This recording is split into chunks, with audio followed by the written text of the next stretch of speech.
The term hearing impairment is a general term that indicates a hearing disability that ranges widely in severity. Individuals who are born deaf are congenitally deaf, while those who are born with normal hearing and experience hearing loss later in life are adventitiously deaf. Individuals who are hard of hearing have defective but functional hearing with or without a hearing aid. During the 2011 to 2012 academic year, over 69,000 students between the ages of 6 and 21 were receiving some type of specialized services because of a hearing impairment. However, only 1.2% of those students received services under IDEA. Students with hearing impairments make up 1.1% of all pupils with disabilities. There are 4 types of hearing loss. Those with conductive hearing loss are unable to hear soft sounds. People who have trouble hearing things clearly have sensorineural hearing loss. Mixed hearing loss is a combination of conductive and sensorineural hearing loss. Lastly, individuals with central hearing disorder can hear but cannot make sense of or understand speech. Genetic causes for hearing impairment include autosomal dominant, autosomal recessive, and X-linked inheritance. Infections are also another cause of hearing impairments. For example, otitis media, an infection of the middle ear, is a leading cause of mild to moderate conductive hearing loss in children.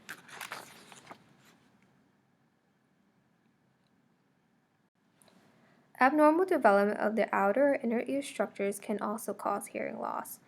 Examples of environmental or traumatic factors include low birth weight and asphyxia, prescription drugs, intense noise, and severe head injuries.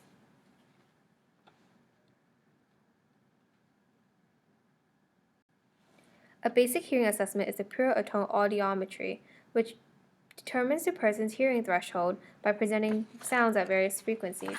According to the American Speech Language Hearing Association, the process for hearing screening should include a case history, a visual inspection of the ear, pure tone audiologic hearing screening, and tympanometry screening.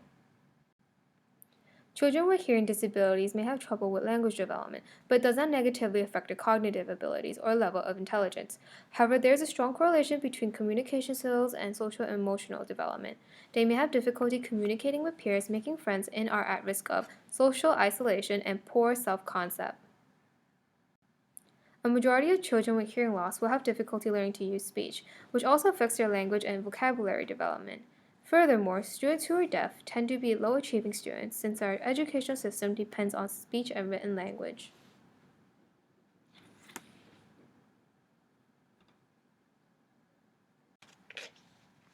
Students with minimal hearing loss have trouble hearing faint or distant speech. Those with mild hearing loss can easily miss up to 50% of class discussions.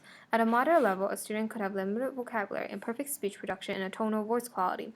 At a severe level, a student could miss 100% of oral information. Sounds of speech can be detected until one is at a profound level. Warning signs educators should take into consideration if he or she suspects a student has an unidentified hearing impairment include delayed or unclear speech, failure to follow directions properly, constant inattentiveness, showing signs of being socially withdrawn, and if the student is noticeably having trouble listening or understanding instructions. Common congenital disorders and viral conditions associated with hearing loss in children include cytomegalovirus, Down syndrome, meningitis, Usher's syndrome, and Waldenberry syndrome. Students with hearing impairment may experience some delays in educational achievement. The IQ of these students may not be affected by the condition, but is very similar to that of their hearing counterparts.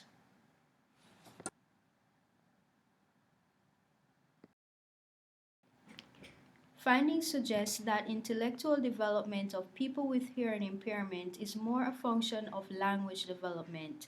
Students may experience difficulty in the following subject areas, including spelling, speaking, reading, writing English language, and presenting oral reports. People who are hearing impaired communicate by gestures, facial expressions, other kinds of body language. The way they communicate is very important when considering interventions, and attention is given to these kinds of communication rather than spoken words. Keep instructions brief, but complete sentences. Present lesson content in visual format, PowerPoints or handouts. When teaching, give step-by-step instruction for achieving goals. and make instructional online course materials available in text form.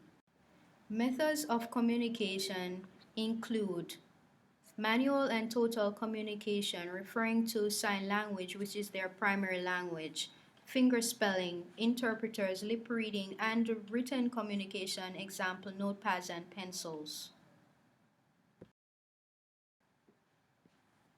What defines least restrictive for other students with disability might not be least restrictive for students with hearing impairment. Thus, the following questions arise.